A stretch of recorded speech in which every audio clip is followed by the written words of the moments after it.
सुबह शाम किसी भी वक़्त ये 4 दुरूद पाक ज़रूर पढ़ लें। जो कोई भी शख्स सुबह शाम किसी भी वक़्त इन दुरूद पाक का एहतमाम करता है तो अल्लाह ताला उसकी तमाम फ़िक्रों को मिटा देता है। दुरूद शरीफ की कसरत करने वाले की औलाद और इसकी औलाद की औलाद को भी रंग देता है। दुरूद पाक एक ऐसी इबादत है जो खुद खुदा ताला की ज़ात नबी करीम सल्लल्लाहु अलैहि वसल्लम की ज़ात मुबारका पे भेजती है। तो हमें भी चाहिए कि इस पाक और नेक अमाल में हमें भी बढ़ चढ़ कर हिस्सा लेना चाहिए। तो आइए सुबह शाम कौन से दुरूद पाक पढ़ने हैं वो दुरूद पाक समाअत फरमा लीजिए और मेरे साथ शामिल हो जाइए। अऊज़ु बिल्लाहि मिनश शैतानिर रजीम, बिस्मिल्लाहिर रहमानिर रहीम। अल्लाहुम्मा सल्लि अला मुहम्मदिन व अला आलिहि व अस्हाबिहि व औलादिहि व अज़वाजिहि व ذُرِّيَّاتِهِ وأهل بيته وأصهاره وأنصاره وأشياعه ومحبيه وأمته وعلينا معهم أجمعين يا أرحم الراحمين.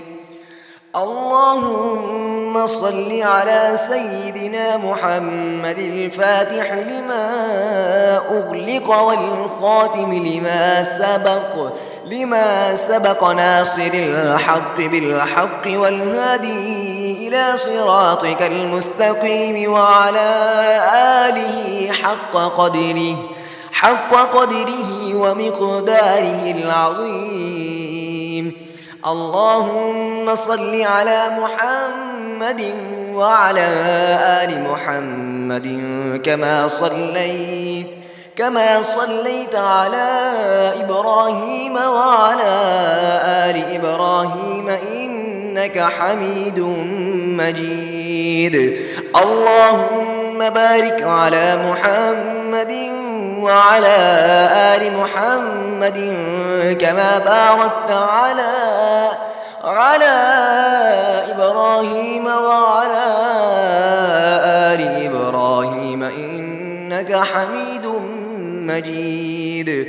اللهم صل على سيدنا محمد صلاة تنجينا بها من جميع الأحوال والآفات وتقضي لنا بها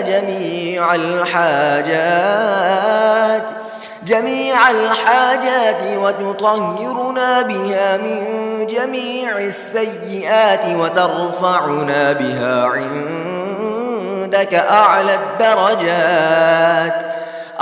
الدرجات وتبلغنا بها أقصى الغايات من جميع الخيرات في الحياة وبعد الممات إنك على كل شيء قدير.